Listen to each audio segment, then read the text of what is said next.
Generation জি বিজেপির নেতৃত্ব ধরেছি, বিজেপিকে সংসদ দখল করে ছাড়বো ইনশাআল্লাহ। সুতরাং সকলের প্রতি উদারত আহ্বান। গত 17 বছর স্বৈর শাসক শেখ হাসিনা এমন কোনো অন্যায় করেনি যে অন্যায়ের মাধ্যমে রাজনীতিকে কলুষিত করেছেন। আপনারা দেখেছেন কিছুদিন আগে, 3 দিন আগে গুম কমিটির প্রধান একটা প্রতিবেদন দিয়েছেন।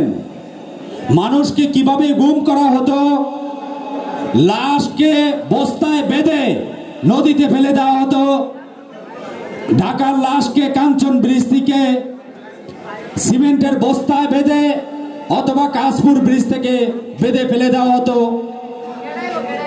কিছু লাশকে রেলের সামনে দিয়ে টুকরো বিটুকরো করে দিত। কিন্তু তারপরে বাংলাদেশ জাতীয় ছাত্র সমাজ পিছপা হয়নি।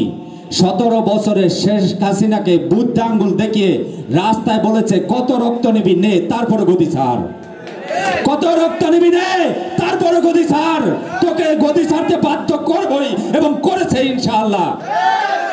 ভাইরা আমার, পার্থ ভাই যদি অন্যায়ের সাথে আপোষ করত, এমপি মন্ত্রী হওয়ার যদি স্বপ্ন দেখত, তাহলে 1 মিনিটে সে এমপি মন্ত্রী হতে পারত। অন্যায়ের সাথে আপোষ করে নাই, এমপি মন্ত্রী হওয়ার স্বপ্ন দেখে নাই, শুধু বলেছে বাংলাদেশে যতদিন বাংলাদেশে থাকবে তরুণ সমাজের হাতে সুস্থ ধারার রাজনীতি প্রতিষ্ঠিত হবে, ততদিন আমি জনগণের কথা বলে যাব, আমার কোনো ক্ষমতার দরকার নেই। ভাই, আপনারা ছাত্র সমাজ, আপনার আমার মাঝে, পার্থ ভাইয়ের মাঝে বয়সের বেশি গ্যাপ পার্থক্য নাই। শেখ হাসিনার মতো 80 বছর বুড়ো হয় নাই যে ক্ষমতার লোভ তার মধ্যে কাজ করে।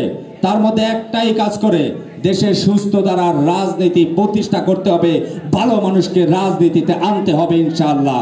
জেনারেশন জি বিজেপির নেতৃত্ব ধরেছি, বিজেপিকে সংসদ দখল করে ছাড়বো ইনশাআল্লাহ। সুতরাং সকলের প্রতি উদারত আহ্বান।